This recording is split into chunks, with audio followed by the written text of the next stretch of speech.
Now let's look at part B. So part B want to compute the test statistic for this goodness of fit test. And in order to compute this chi-square test statistic, okay, we need to do several steps. The first step, we need to modify the continuous distribution into several categories.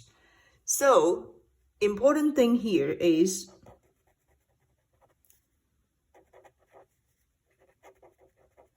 we should divide the distribution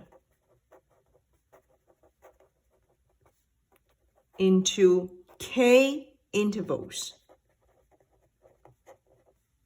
and each interval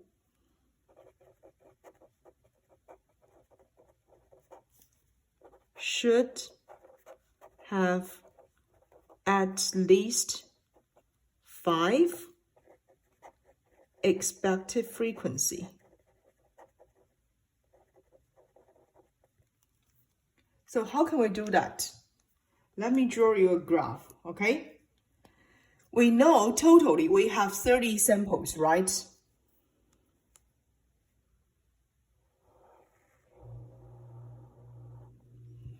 So this is the continuous distribution, and then we have 30 containers, okay? So we have 30 containers in a sample. Actually, divide this continuous distribution into k intervals. People all have different thought, but we need to make sure that each interval should have at least 5 expected frequency.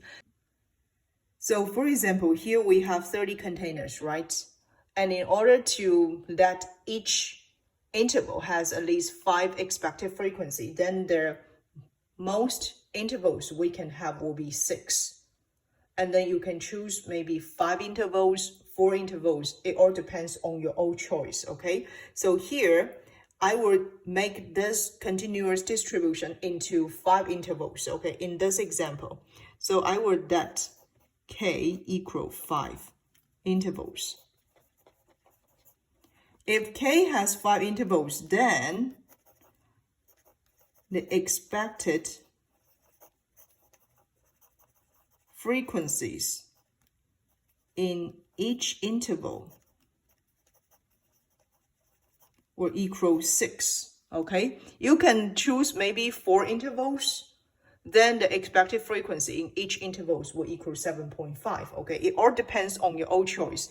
And I think in this question, I might choose k equal to 5 intervals because it will easier for me to get a z value.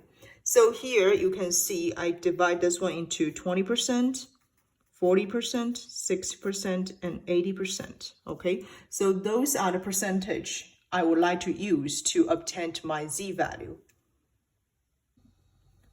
So here you can see we have 30 containers, right? And then I divide this continuous distribution into 5 intervals to make sure that each interval will have 6 as the expected frequency. So I have 1, 2, 3, 4, 5. I have 5 intervals. So here, k will equal 5, okay?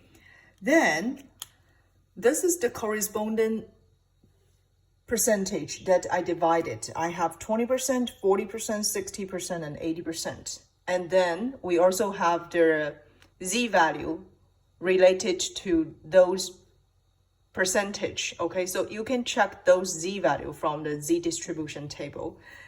And what we need to do is once we define for those percentage and the corresponding z value, then we can compute the cutoff of the shelf life. Okay, so for example, for 20%, how can we obtain the 20% shelf life?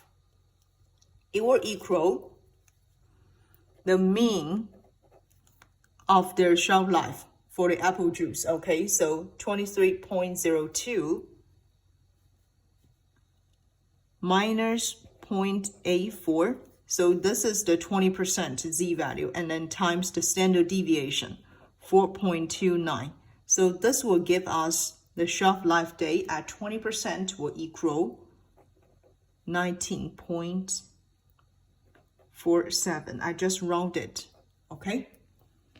And similarly, we can also compute the shelf life at 40%. You will equal, still use the mean, 23.07, subtract 0.025 times 4.29, the standard deviation.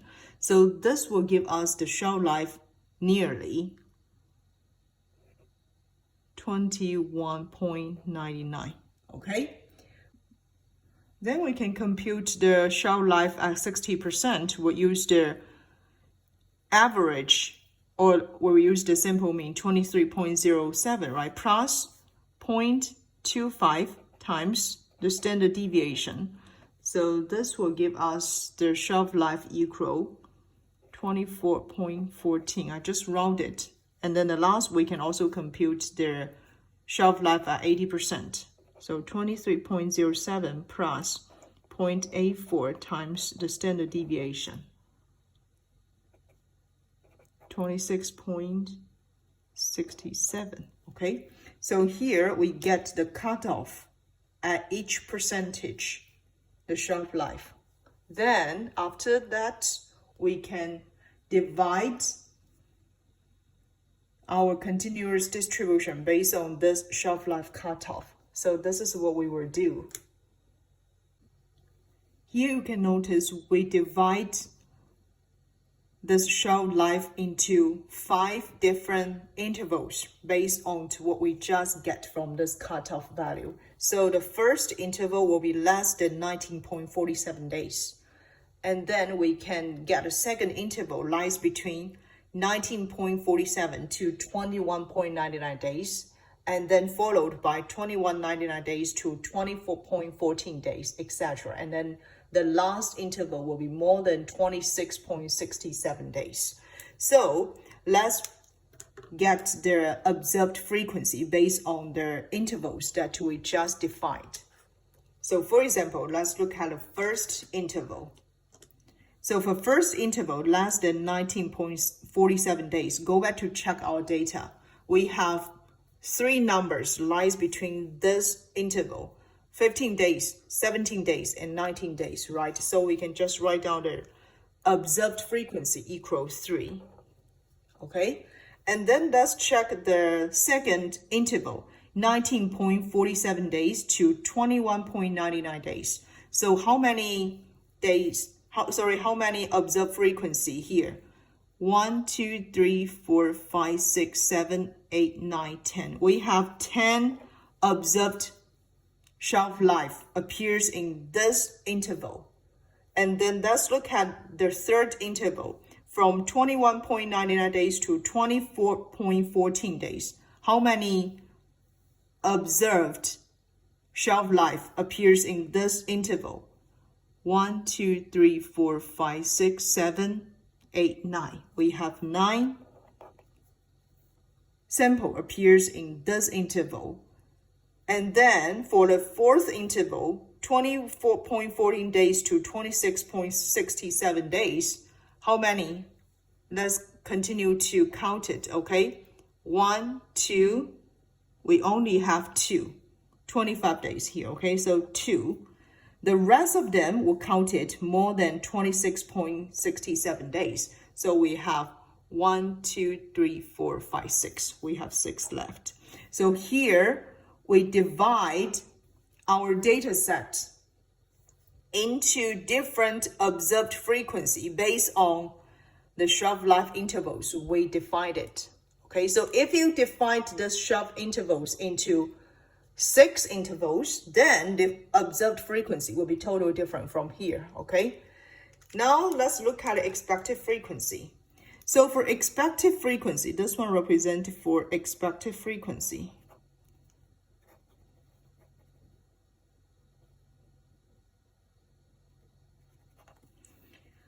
Totally, we have 30 containers, right? Then here we have 5 intervals, which means each interval we will have 6 containers, right? So here just use 6 in each interval. So the 6 will equal 30 divided 5 because total we have 30 containers and here we have 5 intervals. So the expected frequency in each interval equals 6. So now we have the observed frequency, we have expected frequency. Then we can compute chi-square test statistic.